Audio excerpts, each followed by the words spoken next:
Conferencia dictada en tercera cámara por el venerable maestro Samael Aumbeor el día 4 de mayo de 1977. Empezaremos nuestra cátedra. Hoy tendremos dos matrimonios, ¿no? ¿Es uno o dos? Dos parejas. Está bien, hoy tendremos dos matrimonios gnósticos. Daremos primero la cámara, la cátedra, la tercera cámara, para preparar pues el ambiente y llevar la enseñanza al corazón de cada uno. Y posteriormente, pues claro, haremos el ritual para los dos matrimonios. Vamos a hablar hoy un poco sobre el sentimiento de sí mismo. Vale la pena que reflexionemos sobre esta cuestión del sentimiento de sí mismo. Conviene que entendamos a fondo la cuestión del falso sentimiento del yo. Todos en el fondo aquí de nuestro corazón tenemos siempre el sentimiento de sí mismo. Mas conviene saber si este sentimiento es correcto o equivocado. Es necesario, pues, entender lo que es este sentimiento del yo. Ante todo, urge entender que las gentes estarían dispuestas a abandonar el alcohol, el cine, las pachangas, etcétera, menos sus propios sufrimientos. La gente adora sus propios dolores, sus sufrimientos. Se despegarían más fácilmente de un rato de alegría que de sus propios sufrimientos. Sin embargo, parece paradójico que todos se pronuncian contra los mismísimos sufrimientos, que se quejan de sus dolores. Mas cuando en verdad hay que abandonarlos, en modo alguno están dispuestos a semejante renunciación. Ciertamente, tenemos una serie de fotografías vivientes de sí mismos. Fotografías de cuando teníamos 18 años, fotografías de cuando éramos muchachos, fotografías de cuando éramos hombres de 21 años, fotografías de cuando teníamos 28 o 30, etcétera, etcétera, etcétera. A cada una de esas fotografías psicológicas le corresponde toda una serie de sufrimientos. Eso es ostensible. Y gozamos examinando tales fotografías y nos deleitamos en narrar a los demás los sufrimientos de cada edad, las dolorosas épocas por las que pasamos, etc. Hay un gusto bastante exótico, bohemio, dijéramos, cuando narramos a otros nuestros dolores, cuando les decimos que somos gentes de experiencia, cuando les contamos las aventuras de muchachos, la forma como tuvimos que trabajar para ganarnos el pan de cada día, la época más dolorosa de la existencia, cuando andábamos por ahí buscando los centavos para subsistir, cuántos dolores, qué tormentos. En todo eso gozamos. Cuando estamos haciendo ese tipo de narraciones, somos verdaderamente bohemios, entusiastas. En vez de deleitarnos, en este caso, con el alcohol, con el cigarro, nos deleitamos con la historieta, con la novela, con lo que nos pasó, con lo que dijimos, con lo que nos dijeron, con la forma en que vivimos, etcétera, etcétera. Es una especie de bohemia bastante exótica, que nos gusta. En modo alguno parece que estamos dispuestos a abandonar nuestros propios sufrimientos. Ellos son, pues, el narcótico que a todos gusta, el deleite que a todos agrada. Y mientras más accidentada una vida, parece que nos sentimos más exóticos, más bohemios con nuestros dolores. Cosa absurda, por cierto. Pero observen ustedes que a cada situación corresponde un sentimiento del yo, del mí mismo. Sentimos que somos, sentimos que existimos. En este momento están ustedes reunidos aquí, escuchándoles. Yo estoy hablándoles. Ustedes sienten que sienten. Tienen aquí en el corazón el sentimiento de sí mismos. Y están seguros de que ese sentimiento es correcto. Posiblemente que sí, están seguros de eso. ¿Acaso ese sentimiento que en este momento tienes, el sentimiento de existir, el sentimiento de ser y de vivir, será el verdadero o será un falso sentimiento? Conviene que seamos un poquito reflexivos en estas cuestiones. Cuando andábamos por ahí, tal vez en las cantinas, o cuando ambulábamos por los cabarets, ¿tendríamos sentimiento? Sí, es obvio que lo tendríamos. ¿Y ese sería el correcto? A cada edad corresponde un sentimiento. Porque uno es el sentimiento de uno cuando tiene 18 años y otro el que tiene cuando tiene 25. Otro es el sentimiento de los 30 y otro el de los 35.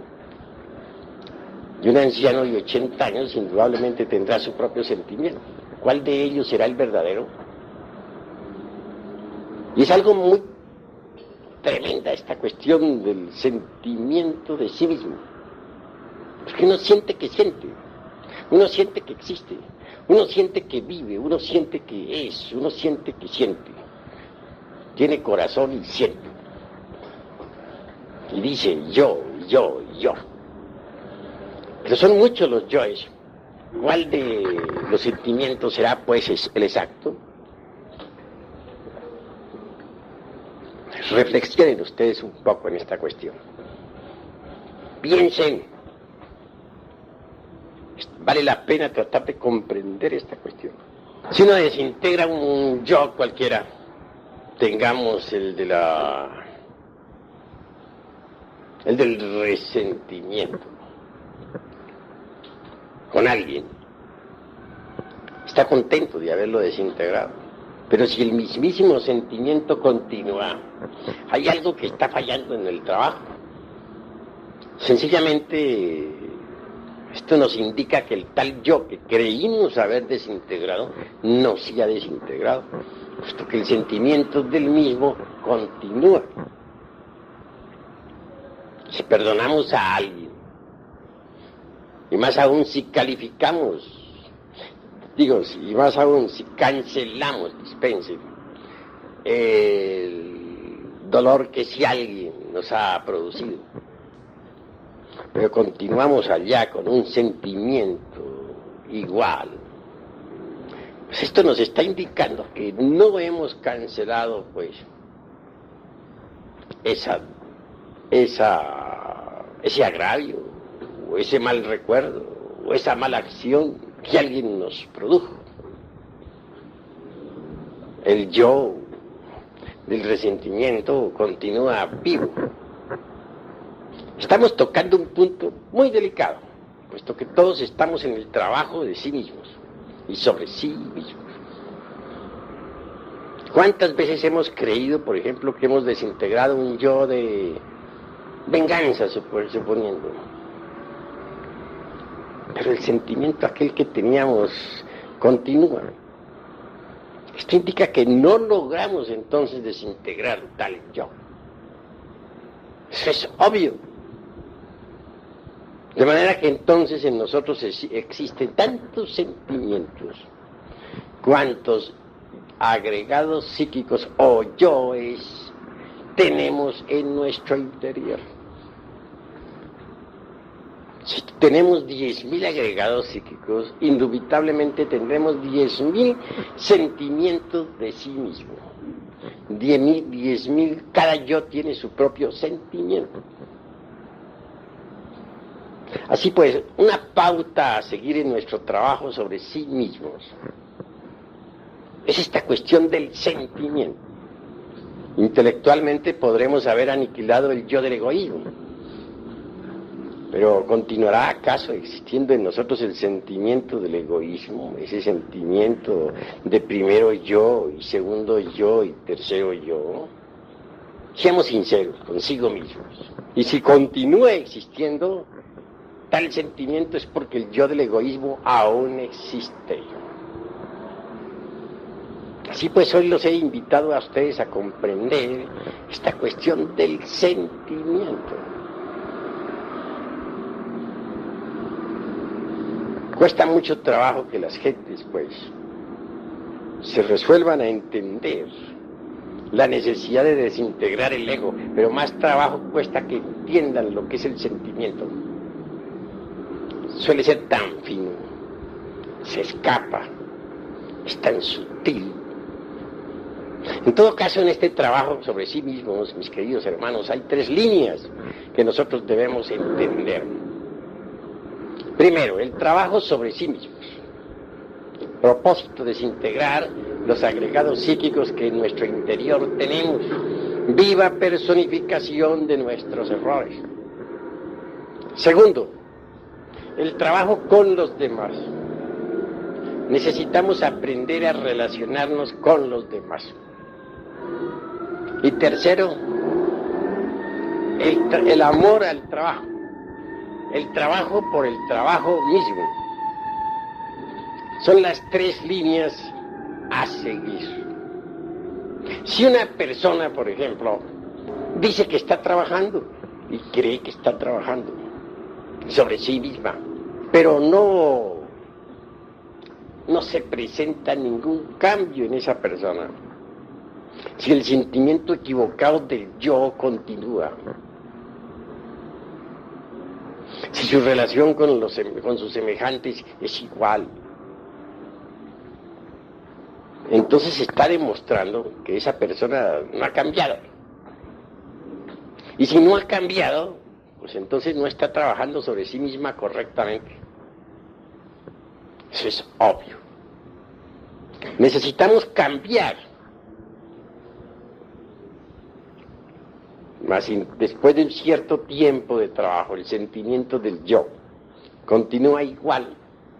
Si el proceder con las gentes es el mismo, ¿podría acaso afirmarse que hemos cambiado? En verdad que no.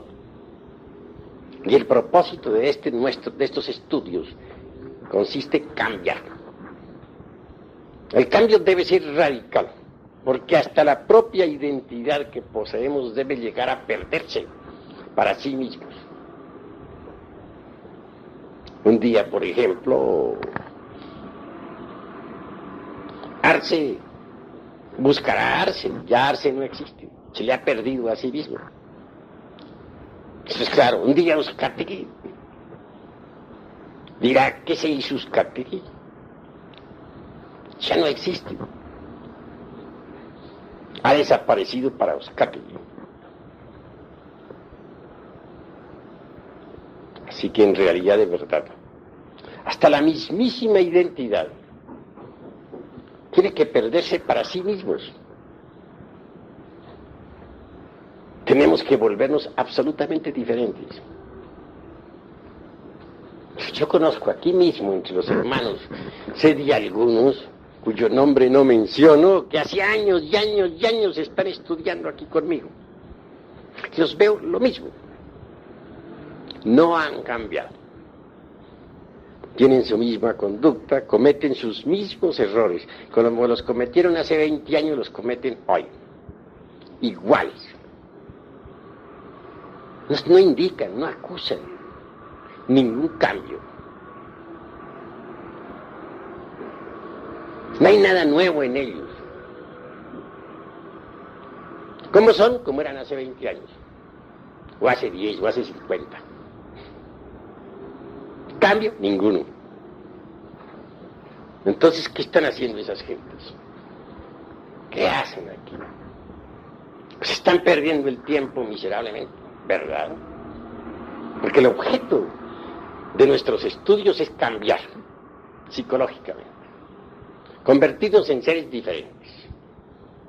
Pero si continuamos siendo lo mismo, si XX fulano es el mismo que era hace 10 años, pues entonces no ha cambiado ni está haciendo nada, está perdiendo su tiempo.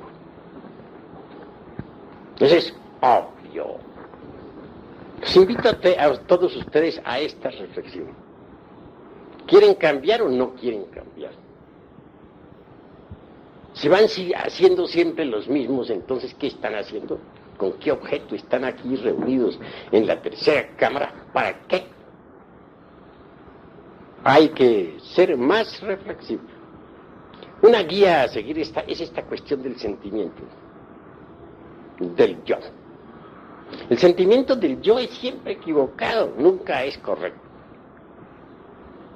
Debemos distinguir entre el sentimiento del yo y el sentimiento del ser. El ser es el ser, y la razón de ser del ser es el mismo ser. El sentimiento del ser es siempre correcto. Pero el sentimiento del yo, pues es un sentimiento equivocado, un sentimiento falso. ¿Por qué gozarán los hermanos con sus fotografías? Con las fotografías psicológicas de hace 20, de hace 30, de hace 50 años. ¿Qué les pasa? Cada fotografía es psicológica, esa va acompañada de un sentimiento diferente. Sí, el sentimiento del jovencito de 18 años que se emborracha, el sentimiento del muchachito de 20 que anda con la noviecita o por los caminos de la perversidad, etcétera. ¿Cuál de esos será el correcto? ¿El que teníamos cuando éramos muchachos de 18 años o el que tenemos hoy en día a la edad de 50 o de 60 años? ¿Cuál será el verdadero? Pues ninguno de esos sentimientos es verdadero, ninguno de esos es correcto, todos esos son falsos. Falso es cuando se siente uno un hombre de 18 que tiene el mundo por delante y que las noviecitas le sonríen. Falso es el muchachito aquel de los 20 que cree que por su cara bonita va a dominar al mundo. Falso es el del jovenzuelo aquel de los 25 que anda de ventana en ventana. Todo eso es falso. ¿Cuál de esos sentimientos sería el real? Solo la conciencia nos puede dar un sentimiento real. No olviden ustedes que entre la conciencia y el ser no hay mucho distanciamiento que se diga. Son tres los aspectos de la vida: el ser, que es sat en sánscrito, la conciencia, chit, y la felicidad, ananda. Pero la conciencia real del ser, que no está muy distante del ser en sí mismo, se encuentra enfrascada entre toda esa multiplicidad de agregados psíquicos que personifican a nuestros errores y que en nuestro interior cargamos. Solo ella puede darnos un sentimiento correcto. Pero ese sentimiento sería cruel para los demás. Porque los demás están enfrascados en falsos sentimentalismos que nada tienen que ver con el verdadero sentimiento del ser. El sentimiento de la conciencia objetiva real es lo que cuenta, es lo importante. Pero para poder tener nosotros ese sentimiento verdadero de la conciencia real y objetiva, necesitamos antes que todo desintegrar los agregados psíquicos. A medida que vayamos desintegrando los diversos agregados, viva personificación de nuestros defectos, la voz de la conciencia se irá haciendo cada vez más fuerte, El sentimiento del ser, es decir, de la conciencia, irá sintiéndose cada vez más y más en forma intensiva. Y a medida que vayamos sintiendo con la conciencia, nos daremos cuenta de que, el falso sentimiento del yo nos conduce al error. Mas esto es sumamente fino, sumamente delicado, porque en la vida todos nosotros hemos sufrido demasiado. Eso es obvio. También hemos marchado por el camino del error. Eso es patético. Y en todos los aspectos de nuestra vida, en cada proceso, en cada instante, hemos sentido aquí en el corazón algo que se llama sentimiento.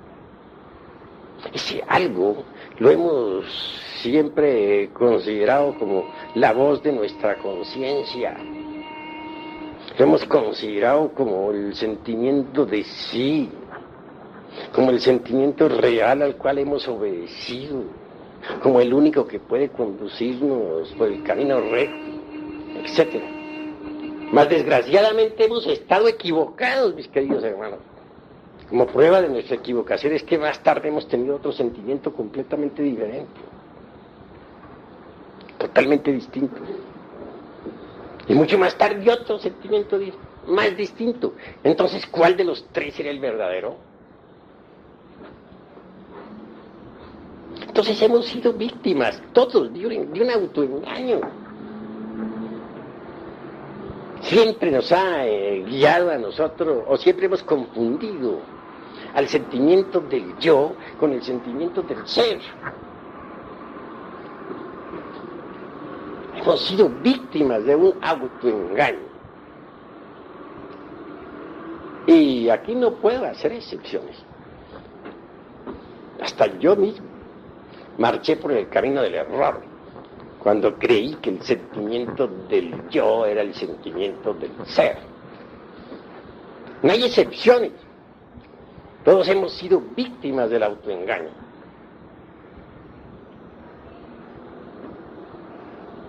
Llegar a sentir de verdad, llegar a tener el sentimiento preciso, es algo tremendo. El sentimiento preciso es el de la conciencia superlativa del ser. En todo caso, nosotros debemos marchar por el camino de la aristocracia de la inteligencia y de la nobleza del espíritu. A medida que avancemos por esa senda tan difícil del autoconocimiento y de la autoobservación de sí mismos de momento en momento, iremos también aprendiendo a sentir correctamente. Iremos aprendiendo a conocer el sentimiento auténtico de la conciencia superlativa del ser.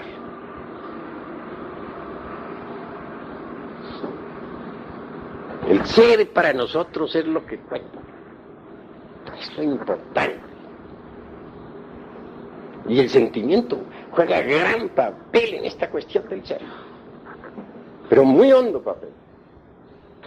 ¿Cuántas veces creímos que andábamos bien por el camino de la vida, guiados por el sentimiento vivo de una auténtica realidad? Y sucedió que entonces andábamos peor que antes, que nos guiaba un falso sentimiento, el del yo. Hay personas que no son capaces de despegarse del falso sentimiento del yo, jamás. Tienen una serie de fotografías sobre sí mismas que no abandonarían por nada de la vida, ni por todos los tesoros del mundo. Gozan con sus dolores, y renunciar a ellos sería peor que la muerte misma. Las gentes viven quejándose y gozan en las quejas, y nunca abandonarían sus dolores. Es terrible esto que les estoy diciendo, doloroso, pero es la verdad. Por un falso sentimiento del yo podemos perder toda la existencia íntegra. Porque si pasan los 20 años y los 30 y los 40 y los 50 y los 60 y llegamos a los 80, si acaso llegamos, porque muchos mueren antes de los 80, por ese mismo falso concepto, falso sentimiento del yo, para ser más claro. Y ese falso sentimiento que tenemos del yo nos embotella completamente en el ego. Y al fin morimos sin haber dado ni un paso adelante. Por lo común las gentes, al enfrentarse a la vida, no reciben las experiencias directas en la conciencia. No. Tienen una serie de preconceptos, prejuicios en la mente terribles. Cualquier reto pues es de inmediato, dijéramos, escudado por algún prejuicio o preconcepto. Todo lo que sucede en la vida llega no directamente a la conciencia, sino a toda esa multiplicidad de prejuicios que tenemos dentro, a toda esa diversidad de sentimientos equivocados y contradictorios, pero nunca la conciencia. Y en consecuencia, pues, permanecemos dormidos toda la vida. Miremos un viejo neurasténico, por ejemplo, de 80 años, rancio, torpe en el pensar, botellado en algún dogma, tiene un sentimiento de sí mismo totalmente equivocado. Cuando algo le llega, no toca su conciencia, todo lo que le llega, llega a su mente. Y esta, como está llena de tantos prejuicios, costumbres, hábitos mecánicos, etcétera, pues reacciona de acuerdo con su propio condicionamiento. Reacciona violentamente, cobardemente, etcétera, etcétera, etcétera. ¿Saben ustedes? Algún anciano de 80 años reaccionando. Ya lo conoce uno. Siempre da las mismas reacciones. ¿Por qué? Porque todo lo que llega a su mente, pues, no toca nunca su conciencia.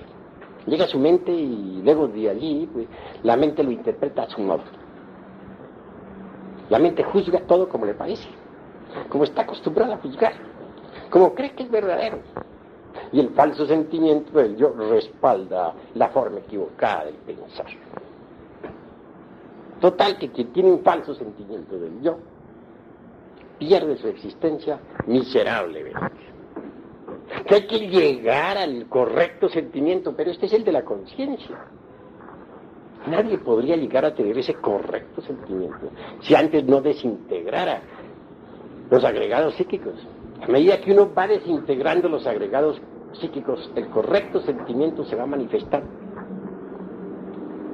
Cuando la desintegración es total, también el sentimiento correcto es total. Pero por lo común el sentimiento correcto de sí mismo está en pugna con el sentimiento falso del yo. Es que el sentimiento correcto de la conciencia está más allá de cualquier código de ética, más allá de cualquier código moral establecido por alguna religión, etcétera. Por lo común los conceptos morales establecidos por las distintas religiones, pues en el fondo resultan falsos. Como la conciencia humana hoy en día está tan dormida, sucede pues que se han inventado distintos sistemas pedagógicos, sociales, éticos, educativos y morales para que nosotros marchemos por el camino recto. Pero nada de eso sirve para nada. Hay una ética propia de la conciencia, pero esta resultaría inmoral para los santurrones de las diversas denominaciones religiosas.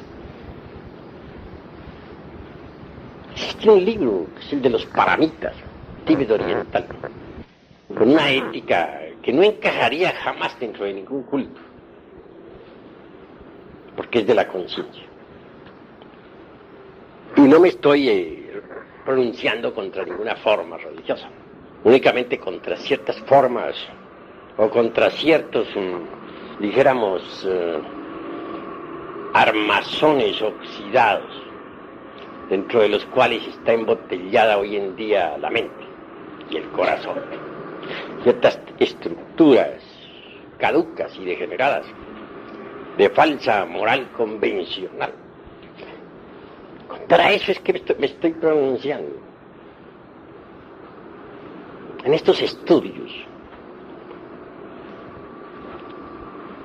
no se trata de seguir o de vivir de acuerdo con ciertas formas petrificadas de moral. Aquí lo que se debe desarrollar es la capacidad de la comprensión.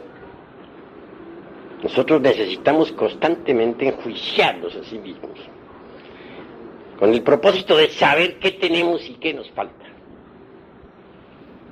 Hay mucho que debemos eliminar y mucho que debemos adquirir si es que queremos marchar por el camino recto. Mas el sentimiento equivocado del yo no permite a muchos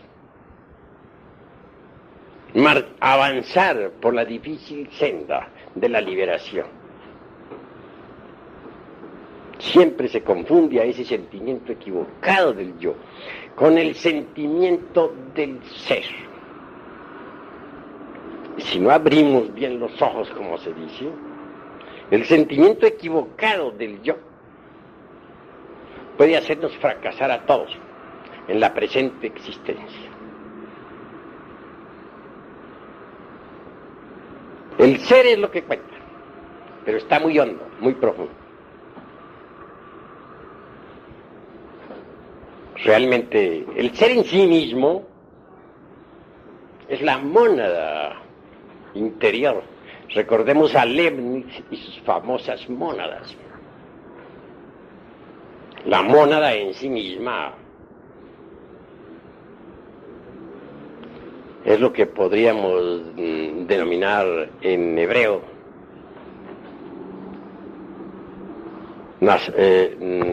Nashemach, es decir, Atman Budi. Atman. ¿Quién es Atman? Es el íntimo, el ser. Sobre eso nos dice algo precisamente dioses atómicos. Antes de que la falsa aurora apareciera sobre la tierra, aquellos que sobrevivieron al huracán y a la tormenta alabaron al íntimo, y a ellos se les aparecieron los heraldos de la aurora. Neshamah, es decir, Atman Budi, es la mónada, citada por un Leibniz y su filosofía monádica.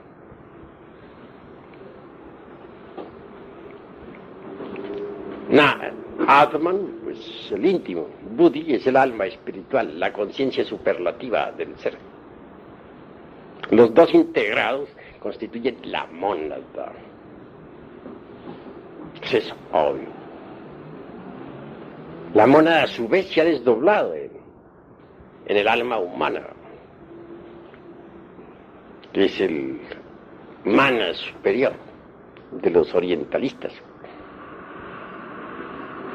Esa alma humana en principio es germinal completamente, pero de ella por desdoblamiento ha resultado la esencia, que es lo único que los animales intelectuales tienen dentro, encarnado. Esa esencia está enfrascada entre los diversos agregados psíquicos que en nuestro interior llevamos. En hebreo, Neshama es precisamente Atman. Atman en su parte inefable. Budi es Ruach. Y Atman Budi se dice Ruach en general. Nefeshi es el alma humana, o alma causal, de donde deriva precisamente la esencia que cada cual tiene en su interior. Esa esencia hay que despertarla, es la parte de conciencia que tenemos dentro. Esa esencia hay que ponerla en actividad. Desgraciadamente está dormida, está metida entre los agregados psíquicos inhumanos que en nuestro interior cargamos. Por desgracia. Es necesario entender que cuando uno trabaja sobre sí mismo, entra por el camino de la revolución de la conciencia. Aspira algún día a recibir sus principios anímicos y espirituales, es decir, a convertirse en templo de la mónada interior. Porque es obvio que una esencia desarrollada, desenvuelta, despierta, se integra, se fusiona completamente con el alma humana en el mundo causal. Mucho más tarde viene lo mejor, el desposorio, la integración de esa alma humana con la mónada. Cuando eso sucede, el maestro se ha autorrealizado totalmente. Así que lo que tenemos, que es la esencia, debe ser trabajada. Debemos empezar por desembotellarla, por desenfrascarla. Es una fracción del alma humana en toda criatura. Y hay que despertarla, porque está dormida entre cada uno de los agregados psíquicos que en nuestro interior llevamos. Esa esencia tiene su propio sentimiento correcto, que es diferente, completamente diferente del falso sentimiento del yo. Esa esencia realmente, con su sentimiento, emana de la verdadera alma causal o alma cósmica. Así el sentimiento que la esencia tiene es el mismo que tiene el alma cósmica, el mismo que existe en el alma espíritu, el mismo que existe en el íntimo o Atman. Cuando uno entra por este camino, descubre que se ha metido por la senda de la revolución de la conciencia. Y la revolución de la conciencia es tremenda, porque trae de hecho aparejada la revolución intelectual y la revolución física. La revolución de la conciencia provoca una serie de revoluciones intelectuales extraordinarias. Y a su vez, como resultado, aparece la revolución física. En alquimia, por ejemplo, se habla de la reincrudación del cuerpo físico, de la invulnerabilidad y de la mutación. Es obvio que aquel que ha conseguido el despertar total, aquel que ha logrado la iluminación, puede alimentarse con el árbol de la vida. Y de hecho, su cuerpo físico, si así lo quiere, puede volverse invulnerable, mutante. Y eso lo consigue mediante la reincrudación alquimista. Un iluminado sabe muy bien cómo se logra la reincrudación. Así son tres revoluciones en una. La de la conciencia, que trae aparejada la revolución intelectual, y la otra, la revolución física. Los grandes adeptos de la conciencia, esos que lograron verdaderamente el despertar, son iluminados. Muchos de ellos son inmortales. Recordemos nosotros a nada menos que Sanat Kumara, el anciano de los días, el fundador del colegio de iniciados de la Blanca Hermandad. Trajo su cuerpo físico a la tierra, vino desde Venus. Ese gran maestro, habiendo ya pasado más allá de toda necesidad de vivir en este mundo, se ha quedado en este mundo para ayudar a los que marchan por la rocallosa senda que conduce a la liberación final. Sanat Kumara es alguien que puede sumergirse totalmente entre el océano de la gran luz, pero ha renunciado a toda dicha para quedarse aquí con nosotros. Y está con nosotros. Por amor a nosotros.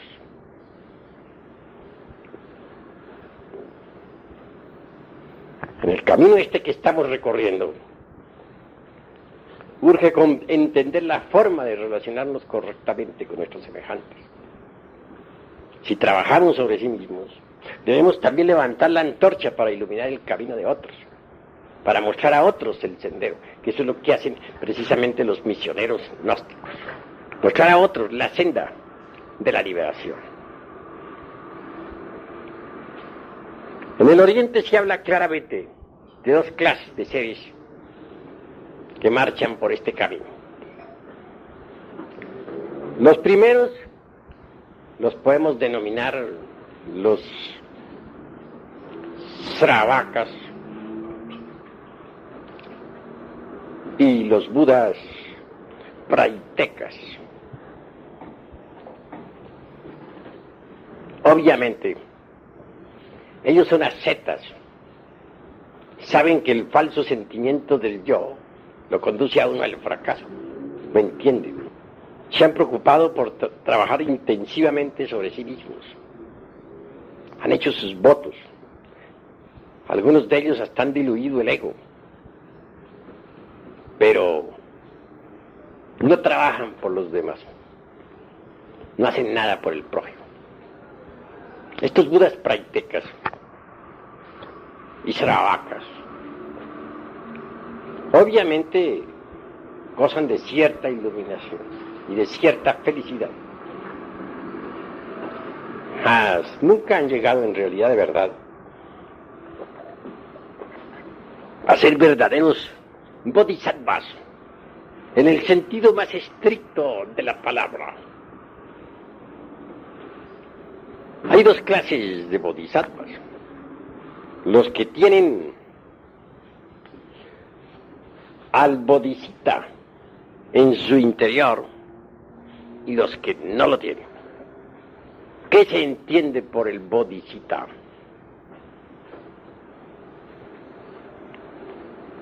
O bodhisattva. Sencillamente, el que a base de distintas renunciaciones y de kalpas enteros, manifestándose en los mundos y renunciando a cualquier grado de felicidad, trabajan por la humanidad. Estos tienen los cuerpos existenciales en oro puro, porque eso es el bodhisattva, los cuerpos existenciales superiores del ser y la sabiduría y la experiencia adquirida a través de sucesivas eternidades. El bodhisattva de un Buda es propiamente un bodhisattva debidamente preparado, que puede perfectamente realizar con eficiencia todos los trabajos que el Buda interior le ha confiado. ¿Creen ustedes acaso que el bodhisattva, que en realidad de verdad se ha desarrollado, dijéramos, de acuerdo con en el terreno, dijéramos, vivo del bodhisattva, podría acaso llegar a ser, dijéramos, a fracasar en los trabajos que tiene que realizar? Obviamente que no, porque está debidamente preparado.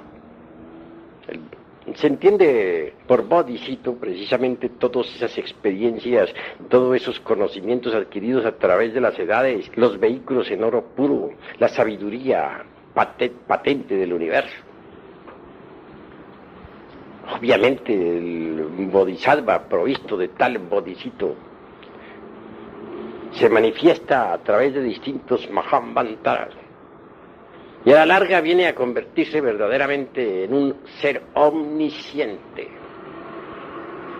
La omnisciencia es algo que hay que conseguir, que hay que lograr, que no se, en modo alguno nos viene de regalo. Es el producto de distintas manifestaciones cósmicas y de incesantes renunciaciones. El bodhisattva que posee pues dentro de sí mismo al bodhisattva, es decir, a todas esas sumas de conocimientos, experiencia y vehículos de oro, etc., jamás se dejaría guiar por un falso sentimiento del yo. Pero este falso sentimiento del yo suele refinarse espantosamente. Hay individuos que han logrado muchos refinamientos espirituales y sin embargo aún son víctimas del falso sentimiento del yo. Entender esto es básico en la gran obra. Es fundamental. Todos tenemos derecho a aspirar a la iluminación, pero tampoco debemos codiciar la iluminación. Antes que codiciarla, debemos nosotros preocuparnos por la desintegración de los agregados psíquicos que en nuestro interior cargamos. Vigilar en forma intensiva ese falso sentimiento del yo.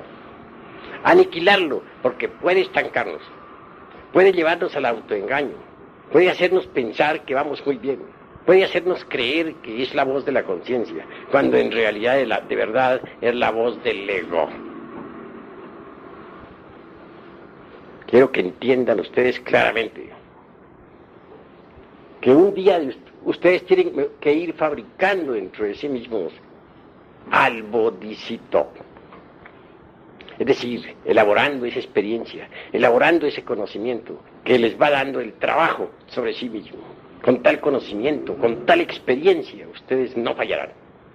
A medida que ustedes vayan desintegrando los agregados psíquicos que le dan a ustedes el falso sentimiento del yo, irán alimentándose con el pan de la sabiduría, con el pan transubstancial, venido de lo alto. Porque cada vez que uno desintegra un agregado psíquico, libera un porcentaje de conciencia y adquiere, de hecho, una virtud, un conocimiento nuevo, algo extraordinario. Es que, a propósito de virtudes, he de decirles que el que no es capaz, por ejemplo, de apreciar las gemas preciosas, tampoco podría saber cuál es el valor de las virtudes. Estas en sí mismo, el valor de estas en sí mismo es precioso. Pero no es posible adquirir virtud alguna si antes no desintegramos el defecto antitético. Por ejemplo, no podríamos adquirir la virtud de la castidad si no desintegramos el defecto de la lujuria. No podríamos adquirir la virtud de la mansedumbre si no eliminamos de sí mismos el defecto del resentimiento. No podríamos adquirir la virtud del altruismo si no eliminamos el defecto del egoísmo. Lo que importa, pues, es que nosotros vayamos comprendiendo la necesidad de eliminar los defectos. Solo así irán naciendo en nosotros las gemas preciosas de las virtudes. En todo caso, el objetivo de esta plática hoy ha sido llamarles la atención sobre el falso sentimiento del yo.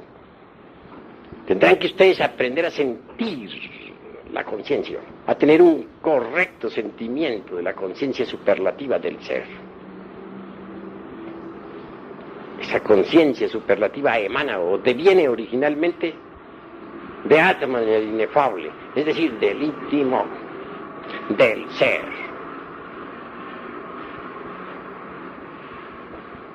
Sí, mis queridos hermanos, hasta aquí vamos dejando esta plática. Si alguno de ustedes quiere preguntar algo en relación con el tema, bien puede hacerlo con la más entera libertad. Venerable maestro, ¿qué relación existe entre las sensaciones y el sentimiento? Las sensaciones son, y las hay positivas y negativas. Toda sensación, por ejemplo, es el resultado de alguna radiación o impresión externa. Por ejemplo, viene a nosotros una sensación de dolor debido a que alguien nos lo produjo, ya sea con la palabra o sencillamente nos dio un trancazo. Entonces tenemos una sensación de dolor. Una sensación de alegría cuando alguien nos trata bien, o cuando olemos un perfume delicioso. En todo caso, las sensaciones son sensaciones, pero el sentimiento se lleva en el corazón. Es diferente. Va en el centro emocional. Y nunca se debe confundir al sentimiento auténtico del ser, del Atman, de la mónada, de la esencia, etcétera, del ser en general, con el sentimiento del yo. Cada yo tiene su forma de sentimiento. Y por lo común, esos sentimientos del yo nos llevan al fracaso. ¿Alguna otra pregunta? Todos pueden preguntar, que ninguno quede con dudas. Tiene la palabra, hermano. Venerable maestro, en cada edad o etapa del individuo individuo se manifiestan determinados yoes característicos. Ciertamente que sí, de acuerdo con la ley de recurrencia. Porque si en la pasada existencia, a los 30 años, tuvimos una bronca en la cantina, el yo de aquella riña permanece en el fondo de nosotros mismos, aguardando el instante de los 30 años para volver a salir otra vez. Y cuando llegue esa edad, saldrá entonces, irá a buscar una cantina con el propósito de encontrarse con el sujeto aquel con quien riñó. Lo mismo hará aquel. Y al fin se encontrarán ambos en la cantina y volverán a reñir. Esa es la ley de recurrencia. Y si a la edad de 25 años tuvimos una aventura amorosa, pues también a esa misma edad el yo que estaba allí aguardando en el fondo saldrá a la superficie, controlará el intelecto, controlará el corazón y irá a buscar a la amada de sus ensueños. Ella hará lo mismo y ambos se reencontrarán para repetir la aventura. Así que el robot humano está programado por la ley de recurrencia. ¿Alguna otra pregunta? En todo caso, el ser, el verdadero ser, no se expresa en el animal intelectual. Vive normalmente en la Vía Láctea, se mueve en la Vía Láctea. Lo que actúa en este mundo es el robot programado por la ley de recurrencia. Hay necesidad de desintegrar el ego y despertar la conciencia para que la mónada, Atma Buda, el Ruach, Elohim, que según Moisés labraba las aguas en el principio del mundo, el Rey Sol, vuelva naturalmente a expresarse dentro de nosotros, venga a la manifestación, ingrese en nuestra humana persona. Solo Él puede hacer. Las gentes creen que hacen y no hacen nada. Actúan de acuerdo con la ley de recurrencia, son máquinas programadas. Y eso es todo. A propósito de lo que dice la ley de recurrencia, leí un periódico en editorial que hace en 1385 sucedió la batalla en Tlatelolco, el señor de Tlatelolco con el señor de Azcapotzalco. Y la misma batalla que sucedió en 1968 fue la que sucedió en aquel año. Pues claro, así es. Y siempre se repite todo, de acuerdo con la ley de recurrencia. Eso es verdad. La Segunda Guerra Mundial no fue sino la repetición de la primera. Y la tercera no será sino la repetición de la segunda. ¿Alguna otra pregunta? Venerable, ¿puede darse, digamos, el sentimiento de creer que uno ha eliminado un defecto, el individuo ha eliminado un defecto, no siendo que eso se encuentre en un receso por la edad o etapa que es viviendo en ti? Sí puede creerse que se ha eliminado tal o cual defecto psicológico, pero si el sentimiento de ese yo continúa en nosotros, significa que no ha sido eliminado. De manera que esa es una forma que nos permite, esta cuestión o este conocimiento nos permite a nosotros saber si hemos eliminado tal o cual yo. Es un patrón de medida que nos permite descubrir si hemos o no hemos eliminado tal o cual agregado psíquico. Maestro, ¿cómo podemos explicarnos el caso de que Adonai tenga karma? En este caso, yo lo tengo considerado un caso de bonito. Bueno, Adonai, el hijo de la luz y de la alegría, no tiene, que yo sepa, no tiene karma. Si demoró en haber eliminado a algún elemento indeseable, pues eso ya pasó. Tengo entendido que su karma era los recuerdos de algo que no sabemos. Bueno, pero esa es una conjetura. Tenemos que marchar sobre los hechos. Yo no sé que Adonai tenga karma. Por lo menos no he sido informado sobre eso. Esa es la cruda realidad. Tengo entendido que no tiene karma. Ahora tiene cuerpo físico y vive en Europa. Es un adepto maravilloso. Pertenece al círculo consciente de la humanidad solar que opera sobre los centros superiores del ser. Vive y pasa como un desconocido en Europa, en Francia. ¿Hay alguna otra pregunta?